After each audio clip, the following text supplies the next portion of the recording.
So a new gameplay trailer has dropped for NASCAR Rivals. It's time to break it down and see what we got in store for us. Here's the gameplay trailer.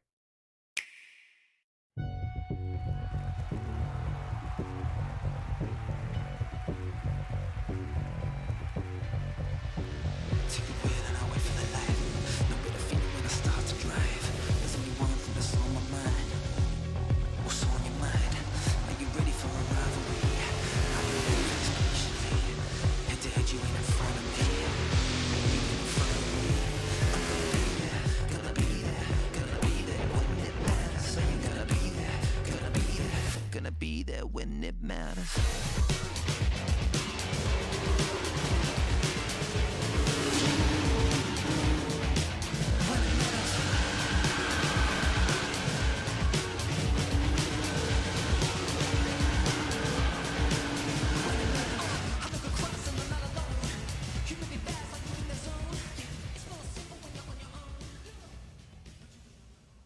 Now, the 1-minute gameplay trailer that we just saw definitely showed some things that we may know from NASCAR 85 and NASCAR 84, but there was a few things that were different compared to the other NASCAR Heat games that we've seen in the past, including the one that was on the Nintendo Switch from the previous year. So what I'm going to do for this video, guys, is that way it's not super long, because I don't want to make a 15-minute video based on a 1-minute gameplay trailer. That's just not my thing. I don't want to do that. I just want to get straight to the facts. What we're going to do here, I'm going to put my webcam here in the bottom corner. We're going to just go to the main important things from that trailer, kind of talk about it for a second, and that's going to be the video. But before we do that, please make sure to leave a like and subscribe to the YouTube channel for more amazing content, and comment below, what are you most excited for when it comes to NASCAR Rivals? Let me know. I'd love to hear all of your answers. All right, so as you can see from the start, when it comes to presentation-wise, it seems as though NASCAR Rivals is kind of taking a page from the book of NASCAR 85 and 4 and bringing that same pre-race type of feel into NASCAR Rivals. If I do get any feedback on this from what we're seeing so far, I wish the devs maybe tweaked it a little bit. I would have loved to see maybe some shots, like some aero shots of the track, you know, with people walking and everything. Or, you know, maybe just a close-up shot of pit road, maybe going through the cars on pit road, kind of like what Ignition did, but for the Switch and whatnot. But then again, I don't know this engine, like, from the bottom of my heart, so I don't know exactly what the peak amount of what this engine can do for this game. So maybe it was just more of a development thing where it was easier just for them to kind of take that presentation from Heat 5 and the Ultimate Edition for Switch over to NASCAR Rivals here. But if that's what it is, then so be it. It doesn't make or break the game, but it would have been cool to see maybe a little bit of a difference in presentation. But that's really my only thing I can say from the first few clips of this.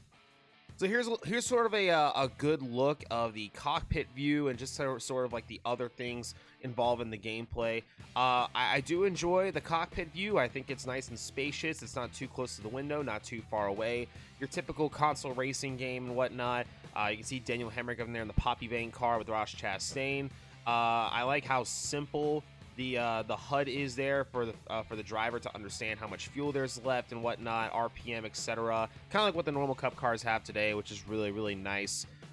So yeah, and like I mentioned before, when it comes to the detail of these next-gen cars for a Switch game, it's pretty good. You can tell Motorsport Games definitely put a lot of thought into making sure these cars popped out as much as they can on the Nintendo Switch, especially with the next gen being very unique when it comes to its design and all the different parts of it to make it really stand out. And you can even tell the detail under the car too. It's there. So props to Motorsport Games on that and whatnot. Now here's a great shot. This all but confirms that COTA will be in NASCAR Rivals. A lot of people were wondering if we were going to get the new tracks from this season over to the Switch title, because a lot of people were worried that, because obviously this is the same engine that NASCAR Heat 5 used and everything, and people were wondering if we were going to get the new tracks. And there is sort of your first look at COTA on the Switch. You can definitely tell it's COTA from the super long straightaway and everything. And those blue skies out there. I mean, sometimes maybe COTA has rain, but I mean, the blue skies, I mean, it's good, right? Yeah, it's fine. But it looks as though you're driving as, I don't know if that's AJ Allmendinger or so. It might be AJ Allmendinger. But you see the 15 for Rick Ware and the built machine for Corey LaJoy right there. So nothing like AJ Allmendinger going left and right, yeeting all over the place at a road course. So pretty cool they used him for the clip. But gotta say, I'm pretty happy with the way Koto looks right now. I mean, obviously we're not seeing the other corners and whatnot, but I'm really excited to take on a new road course on a Heat 5 like game, because road courses for me on the Heat 5 days and everything are so much fun. So hopefully this track will be just as good. So pretty cool to see the new tracks are in this game. Now here's a mode that a lot of people are going to be excited about. Challenge mode is back. It was a mode that was in NASCAR Heat 4. Well, it was kind of brought back in popularity in Heat 4 when it came to unlocking race-winning paint schemes with confetti on them and everything. But now you can actually see we have them back here. So looks as though there's going to be 20 challenges. You have a pack progress. If you notice there on the top left of your screen, it says 0 out of 20. Now, obviously, we're progressing towards something. Is it some type of a reward or whatnot? Do we get paint schemes or so? Those details are not exactly out yet, but I'm really intrigued on what Motorsport Games is going to do with this. Are we going to get maybe some unlockable drivers that you can't race until you do all the challenges, or is it paint schemes? So I'm not sure what that's going to be yet, but it's cool to see that there is at least a little bit of a grind to win type of thing when it comes to this game. I'm definitely gonna be doing all the challenges, and I hope you guys are too, because I want to see what's in store for us when we complete all 20 of them. Yeah, we actually see a few of the different challenges here. Number 2 is Christopher Bell at New Hampshire when he was trying to chase down Eric Almirola in the rain-shortened New Hampshire race, and I believe we're gonna see number 3 here. If we can actually kind of get to it. It's not really letting me go to it. Dang it, dang it, dang it. So this kind of got brought back from Heat 5. I know we had a speed rating, but this time around we have a challenge rating, which is different. So basically, you're going to get rated on how well you complete the challenges. What is that going to do when it comes to the pack progress? Is there a different type of reward for getting a perfect score on every challenge? I don't know. Cool to see that there's, like I said, a kind of a grind kind of thing right here, where the perfectionist in me and many other gamers out there, we want to get these challenges 100% done, right? So pretty cool to see that. Maybe there's a special hidden reward there, or if not, if they're watching this video, Motorsport Games, if we get a perfect rating on every challenge, please unlock Richard Petty in the game. I went ahead and skipped over the multiplayer thing because we knew that was coming back. I think it's like 16 players you can race against on the Switch and whatnot. Just wanted to look at this. Another paint scheme. Looks as though JJ Yeley's in the game in the 55 car, which is really, really cool. If you look in the top right corner over here, you can see the Biff. Greg Biffle is in the game as well in his 44 NY racing car. So pretty much everyone that raced in the 2022 Daytona 500, you can all but assure they will be in the game unless there is a licensing issue with one of the sponsors. So if you want to know your roster for NASCAR Rivals, go look up the 2022 Daytona 500 and you will see everyone there, which means my guy Kaz Gralla is probably in the game with that Pit Viper machine. I'm going to drive that thing a lot. So we got a few more details on the paint booth and character creator. We noticed earlier that we saw like one screenshot of the paint booth, but we also saw that you can change avatars and whatnot. So while looking at this, and I watched it a few times, I'm actually pretty impressed by this. Okay, so like we said before, you have the NASCAR 21 Ignition paint booth. Okay, everything's there from the PlayStation Xbox game.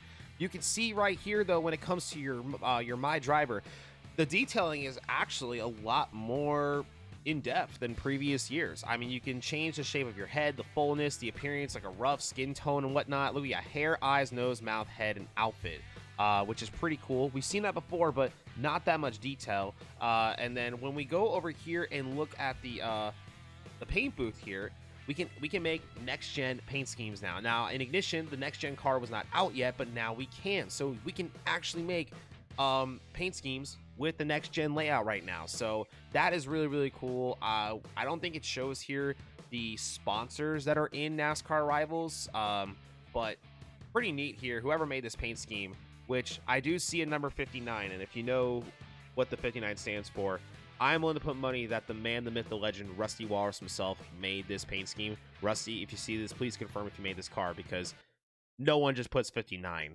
for their number. I'm just saying. Alright guys, so I pretty much hit everything that I wanted to hit there in the video. Like I said, for a 1-minute gameplay trailer, I didn't want to drag the video super long or anything. Just kind of wanted to hit the main points of the trailer, things that we haven't seen yet, or things that we have seen but got more detail on. Pre-orders are now officially live as this video is recorded and everything. So I'm definitely going to pick up this game, okay? I talked about before that I'm letting off the gas. I'm not hitting the gas. I'm not hitting the brakes. I'm letting off the gas. I can safely say that I'm back on the throttle. I think this is going to be a good NASCAR game for the Nintendo Switch. If you are expecting quality graphics like NASCAR 21 Ignition, you're out of your mind. The Nintendo Switch cannot hold the power of a PlayStation 5 or Xbox One and whatnot, or PC. So this is a good game to pick up to have some fun, maybe do some competitive racing or run a NASCAR league on your Switch, do some challenges, run some career mode and whatnot. I recommend this game for any NASCAR fan out there to pick up and just have some fun on the go for just your casual NASCAR experience, or even competitive as well. All right, guys, well, that is going to do it. Let me know in the comments below what you think about NASCAR Rivals, and if you are going to pick it up. I certainly will, so me and my community can have a great time on the game when it comes to online racing. But thank you so much for watching this video. Leave a like, subscribe, and I'll catch you guys in the next video. Stay sloppy, my friends.